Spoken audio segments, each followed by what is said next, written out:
Okay. Civilization, Civ 4 strategy article, City Specialization by BS, OTAKUJBSKI. So if you haven't already checked out uh, some other articles on the specialization of cities and city guide to city specialization and land improvements, a lot of what he talks about is based on the information in those posts. Well, I clicked on them and they go to a dead end. So if you don't have at least a passing knowledge of the material in their articles, mine probably won't be too much help. I'll see if I could fill stuff in. With that being said, I think their articles adequately answer why and how to specialize cities, but fail to answer the question of where to specialize cities, where to build them, and how to identify what types of land best suit certain types of specialization. So he discusses the where, not the why and how. So that is what I'm hoping to answer with this article. How to identify a city site's specialization propensity. Hopefully, this will help you place better cities when dot mapping. Identify which enemy cities are poorly placed and subject to raising, and more quickly convert and bring online captured cities to specialized cities of your own. Feeding your city. There's a section on feeding your city in one article where you count the amount of positive and negative food tiles, which results in the amount of food the city lacks to support working all tiles in its big fat cross, BFC. This is a very valuable number, but not for the reason most people use it. Whereas this number does indicate the amount of extra food you'll need to reach population 20, and thus the number of pre-biology farms the city needs. A city of that size is largely unattainable for a significant portion of the game. That is to say, even though you'll eventually need those extra farms, there may be no justification for immediately building those farms as a priority. For example, he's not mentioning it, but your happies and your health are going to interfere with that. There's a limit to those, and as you get in higher levels, your limit gets lower and lower. So you need more and more to raise the limit up so you can raise your population. The amount of food lacking in your city determines how many tiles you'll have to devote to feeding your city. See, the amount of food lacking in your city determines how many tiles you'll have to devote to feeding your city. Oh yeah, those are extra tiles for food to support the other tiles you want to work. Everything else can go towards specialization. So the smaller the number, the fewer tiles the city can devote towards specialization. Thus, large, hopefully positive numbers indicate a large number of tiles you can specialize and can be used as an indicator of how good the city site is and of how well the city is likely to accept specialization. What that number does not indicate is what type of specialization the city should receive. Okay, so that's what he addresses. And he lists three main types of specialized cities: food, hammers, or commerce. This specialization would allow them to become great person farms, that's the food, production hubs, the hammers, commerce centers, etc. Which of these three elements the city can specialize in is ultimately dependent upon the land and the game era. Production cities specialize in hammers, food cities in surplus food, and commerce cities specialize in commerce. How each city uses its specialization is up to you, the builder. For example, a production city can focus on building only wonders to help it become a powerful, great person farm. Or a food city can focus less on specialists and more on simply growing to attract substantial trade routes. So just don't think you're limited to what he presents here, is basically what he's saying.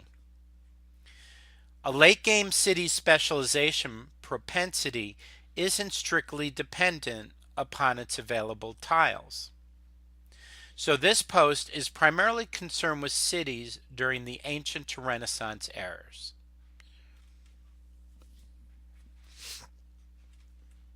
Because I guess that's more tile dependent. These are typically the steps I start with. 1. Check the production.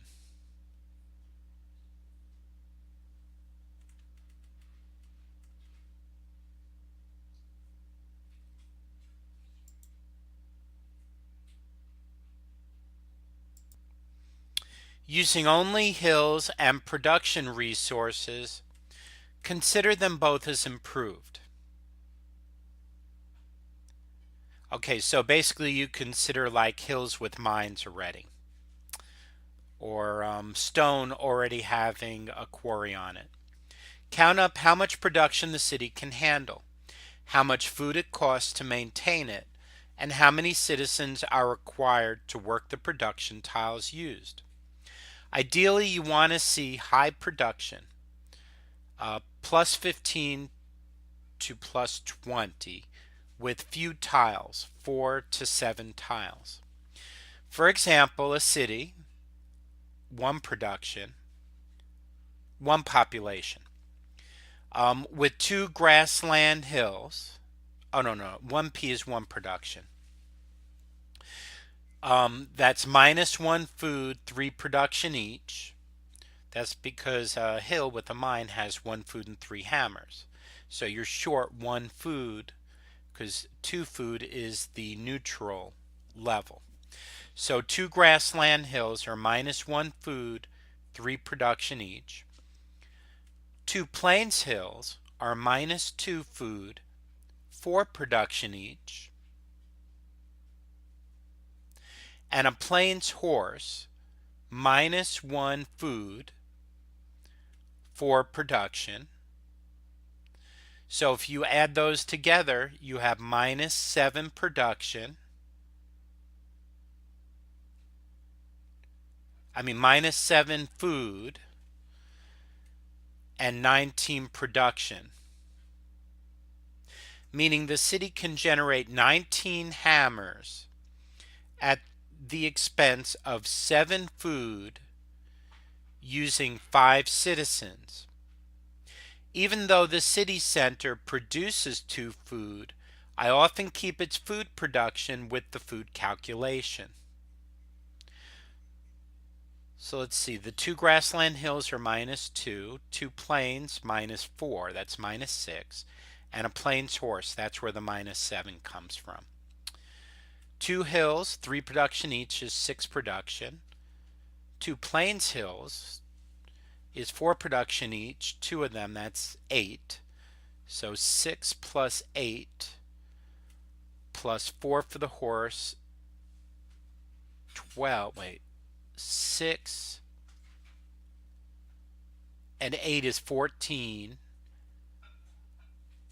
and 4 is 18, and the city itself is 1, that gives 19. Alright, check the plus food. Using only food resources, consider them as improved and as if the city has a lighthouse. Lighthouse adds 1 food to the water tiles. Count up how much plus food the city can maintain and how many citizens are required to work those tiles. Ideally, you want to see high plus food, plus 8 to plus 12, with few tiles, 3 to 4 tiles. For example, a city plus 2 food with grassland hill pigs plus 3 food, that's surplus food, folks, and clams plus 3 food would be plus 8 food. Meaning the city can generate plus 8 food using 2 citizens. 3, 6, and 2 is 8. And there he's including the city center. Check the terrain features. Make note of how many unworkable tiles the city has. Peak, desert, ice, etc. And terrain features such as fresh water, being coastal and or riverside. How many non-resource water tiles the city has. How many grassland tiles are available, and how many of those grassland tiles are riverside. How many riverside tiles there are. How many floodplains are in the city's big fat cross. Ideally, you want to see no unworkable tiles, many riverside grassland tiles, 6 to 10, and minimal water tiles if coastal, 2 to 4. And 4, check the rest of your empire. Make note of all the cities in your empire, specifically what kinds of cities you already have and what kinds you don't have. So you check your production, check the plus food, check the terrain features, and check the rest of your empire. Knowing what your empire needs and the terrain features available can often help break the tie when a city has multiple specialization options. Hopefully after the next section you'll know which of these features help each type of city. The production city. In my experience, production cities are the toughest to found. Not only do they need access to production-rich tiles like hills and strategic resources, but because those tiles are usually food deprived, the site also needs food-rich tiles to maintain the balance. Furthermore, because because buildings tend to substantially increase unhealth, that's the buildings that add to your percent production, the city often needs even more food and or access to fresh water. How much production do I want? I like to see at least 15 to 20 hammers per turn, preferably using 6 tiles or less. How much food do I want? At least enough to support the production tiles, preferably using 3 tiles or less. Feeding the production tiles with plus 2 food or more left over is ideal. What kinds of terrain features do I want? The best production cities usually have some or all of the following: access to fresh water to counteract unhealth, riverside for fresh water and to build a levee, hydro plant and or Three Gorges Dam, typically few floodplains, 4 or less, because of the unhealth they cause, few non-resource water tiles if coastal. 2 is the fewest water tiles you can have without sacrificing coastal. Riverside tiles, at least 6, especially grassland, for the levee bonus and for building watermills. Forests for health and for building lumber mills. The food city. Though high plus food cities are typically used to run specialist and as great person farms, food serves many purposes. As we see in the production city, good food is necessary to support the production tiles. In coastal cities, plus food can be used to support immense growth to increase intercontinental trade route yield. Or it can be used to support rapid growth for whipping expensive buildings and or units. Don't get locked into rigid ideas of how food should be utilized in any given city. I find food cities to be fairly easy to locate because they essentially only need access to a couple of food resources. The difficult art of building a great food city is grabbing up multiple food resources without hurting the cities around it. Because this post deals with early era cities, it's worth noting before civil service, lakeside and riverside tiles, especially floodplains, are vital for continued growth of a food city. Ironically, riverside tiles are also valued very highly by commerce cities. So, especially consider the needs of your empire when choosing between food or commerce specializations. How much production do I want? For a non production city, I like to see at least 8 to 12 hammers per turn in order to build the city's vital buildings, like temples and markets and so on. Keep in mind that with the universal suffrage civic, buildings can be rush bought. How much food do I want in the food city? For steady growth and light whipping, I like to see at least +6 food to +8 food. For running specialists and heavy whipping, I like to see at least +8 food to +12 food in the food city, preferably using 4 tiles or less. For a GP farm, more than +10 food using 3 tiles or less is ideal. In every case, the most plus food using the fewest tiles is key. What kinds of terrain features do I want? The best food cities usually have some or all of the following: access to fresh water to combat unhealth from high population, riverside grassland tiles and or food plains, 6 or more, for farming pre-civil service, non-riverside grassland tiles, 6 or more, for farming post-civil service and biology, coastal to reap the benefits of larger populations in the form of intercontinental trade routes,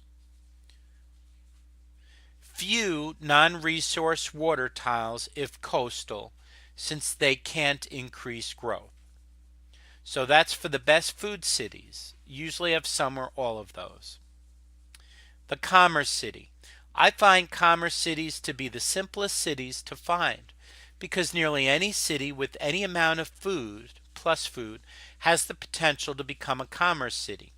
Not necessarily a good one, but a commerce city nonetheless. All you really need is land, a cottage. However, don't let this oversimplification lead you to believe only cities with low plus food should be used as commerce cities. One particular strength of a high food commerce city is the ability to rapidly grow to maximum population in order to work all available commerce tiles. Let me add in that you could run merchants in that city too if you have the extra food, and settle merchants in that city. How much production do I want? For a non-production city, I like to see at least 8 to 12 hammers per turn in order to build the city's vital buildings. That's in the commerce city, like temples and markets. Keep in mind that with the universal suffrage civic, towns generate an additional 1 hammer and buildings can be rush bought. How much plus food do I want? I like to see at least 1 food resource, ideally generating +4 food or more total. Again, high plus food is a bonus. A soft requirement is enough food to support production when necessary. Yeah, you can play with the tiles. You can move it over to a food tile, for example, and have production and then move the city people back to other tiles. What kind of terrain features do I want? The best commerce cities usually have some or all of the following: coastal to reap the benefits of intercontinental trade routes, few non resource water tiles if coastal, since they yield little gold. An exception might be a financial sieve with the Colossus. Riverside tiles, at least 6, especially grassland for cottaging. Grassland tiles, at least 6, preferably riverside, for cottaging. High commerce resources like dyes, gems, and gold. Here's a city screenshot from a recent game with its improvements stripped. So I see the 3 clams and the pig. I see one hill, and below it I see three other hills, a plain and a plains hill, it looks like. And then there's some food. Check the production using Plains Hill City Center. See the 2 food in the city center? He's on a Plains Hill, so he's getting two hammers. 2 Plains Hills. I see one down here with the 3 hammers.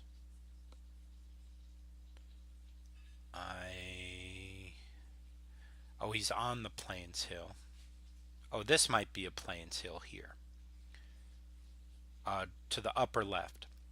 1 grassland hill here. And a grassland hill pig. That's up here. So the Plains Hill City Center plus 2 food, 2 production. 2 Plains Hills minus 4 food, 8 production. 1 grassland hill minus 1 food, 3 production. And a grassland hill pig plus 3 food, 1 production. Paris can generate 0 food, 14 production with 4 citizens. Good production, but probably not enough to make it a contender. Okay, step 2, check the plus food.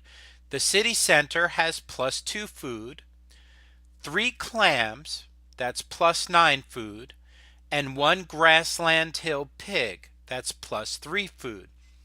Paris can generate plus 14 food with 4 citizens. Just working the food resources, I can support 7 specialists at population 11. Not at all shabby. Check the terrain features. Riverside and coastal city with no unworkable tiles. 13 non-city riverside tiles. 7 grassland, 2 floodplains. 5 water tiles. 2 non-resource, and good forestry. So that's plus 8 riverside and coastal. Wow, that is an indicator this city is going to easily become a megalopolis. Coastal and riverside means better trade routes and ample plus health to support a large population. This city could easily be a superb great person farm or commerce city. Check the rest of your empire. This was pretty much the best non-production city in the empire, so it was a tough decision. There was another good coastal riverside candidate for great person commerce with fewer food resources and less production. So I made Paris the great person farm. I wanted the production available for nabbing good GP making wonders. I was also playing a warmonger game, not expected to even see liberalism, so I wanted short-term specialist payout instead of the long-term cottage investment. If you'd like to see more examples here, the other 7 cities in that game. 1. Check the production. Minus 10 food, 24 production using 6 citizens. Check the plus food. Plus 6 food using 1 citizen, plus 12 food using 4 citizens on farmed floodplains.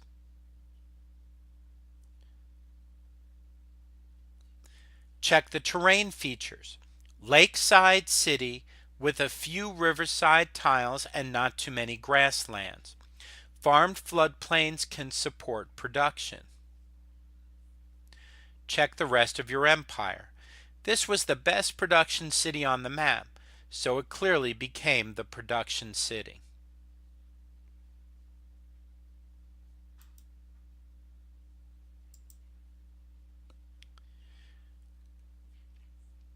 Check the production.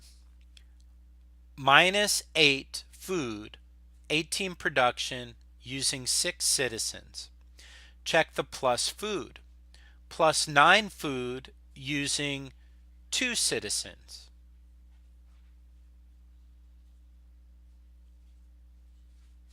Check the terrain features.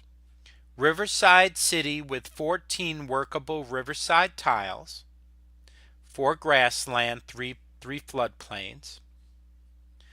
Check the rest of your empire. This city has the potential to be anything. It was number 2 in production and number 3 in great people / commerce. Being at war, I made it a secondary production city, primarily because it already had production infrastructure in place. From a response post below, this city is called Turfan, is most ideally suited to becoming a commerce city. Gold and Desert Hill mines aren't particularly good production tiles. Keeping it a production city was a poor long-term decision, but a good short-term decision. Had this game not ended early in a conquest victory, Turfan would have eventually been converted into a commerce city. Orleans. Check the production. -6 food, 15 production using 4 citizens. Check the plus food. +4 using 1 citizen. Check the terrain features. Coastal and riverside city with 1 unworkable tile, 10 riverside tiles, 4 grassland, 1 floodplain. Shares 2 tiles with Paris. Check the rest of your empire. This city was probably the worst. I farmed the floodplains and 1 grassland, cottaged the rest, and just let it work them. Okay, Medina. Check the production. -7 food, 22 production using 8 citizens. Check the plus food. +5 food using 1 citizen after calendar. A calendar resource. Check the terrain features. Riverside city with 2 unworkable tiles. Check the rest of your empire. Having very little food means this city can't support specialists or any serious production without either being huge or having biology boosted farms. So I cottage spam this city. Someone in the thread underneath pointed out Medina is also suited to become a production city. However, the circumstances in his game prevented this primarily because he didn't yet have calendar or any infrastructure in the city when he conquered it. He also preferred to afford his production cities +2 food while working its production tiles, which wasn't immediately plausible. So when presented the choice of bringing it immediately online as a growing commerce city or staging it for mediocre production, I chose the more immediately necessary economic support.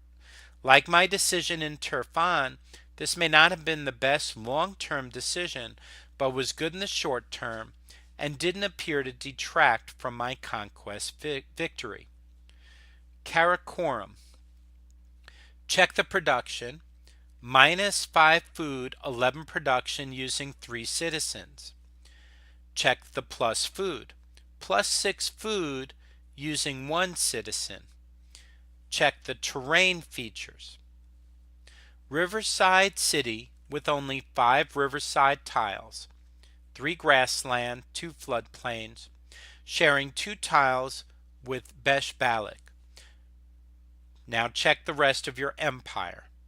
With only moderate production and food potential, and since this was his capital, which he didn't feel like moving, he cottage spammed Karakoram and ran bureaucracy. Eridu. Check the production. -3 food, 10 production using 3 citizens. Check the plus food. +6 food using 2 citizens. Check the terrain features. Coastal and riverside city with 10 riverside tiles, 3 grassland, 4 floodplains. Shares 1 floodplain with Uruk, who needs it. Check the rest of your empire. So, being number 2 in great person and commerce potential, he turned this into a secondary specialist city to run merchants. He wanted a great merchant with the intent of cottage spamming it if the game ever made it to democracy. It didn't. Probably the merchant for upgrades, I would guess. Alright, Beshbalik. Check the production. -3 food, 12 production using 3 citizens. Check the plus food. +4 production using 1 citizen. Check the terrain features. Landlocked city with 3 unworkable tiles and no riverside tiles, sharing 2 tiles with Karakoram. Check the rest of your empire. This city is hurting for food, but has grassland horses to redeem it. Since I cottage spammed Karakoram, I took the Plains Hill and turned this city into a defense-only military production city, making nothing but cheap archers and spearmen. I had really good land in that game, so the choices were actually pretty simple. The main things I noticed from that land is that 50% of my cities could crank production pretty high, and 25% had great production. That in itself lends itself to warmongering and wonder hogging. I chose warmongering so it was easy for me to lean towards an early ending specialist heavy economy, which my city specializations mirrored. A few remarks. I don't purport this as the end-all be-all analyzing city potential, simply the method I use. He plays at monarch, so he can't vouch for the method at emperor. If you use a different or better method, he'd love to hear about it and try it out. He prefers to run the caste system civic for the vast majority of his games, so his empires usually lean towards a hybrid specialist economy. In these games, his commerce cities typically have little food. That being said, he doesn't restrict his economy based on his own preference. If he sees the land immediately around him favoring cottaging, he's not at all averse to running a commerce cottage economy and usually will.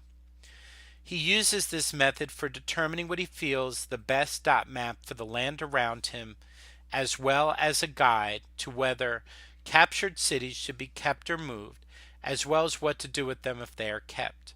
This method of analyzing cities and terrain also helps him determine the most viable strategies. For example, if my land is weak in production, he knows a war or wonder hogging may not be the best game plan, so he knows he should prioritize only the wonders he needs and avoid war, unless it is especially quick and decisive or will gain him a good production city. Similarly, if his land is especially heavy in production, he may prioritize warmongering and wonder hogging. So this post is largely under construction, and he is open to any suggestions on how to improve it.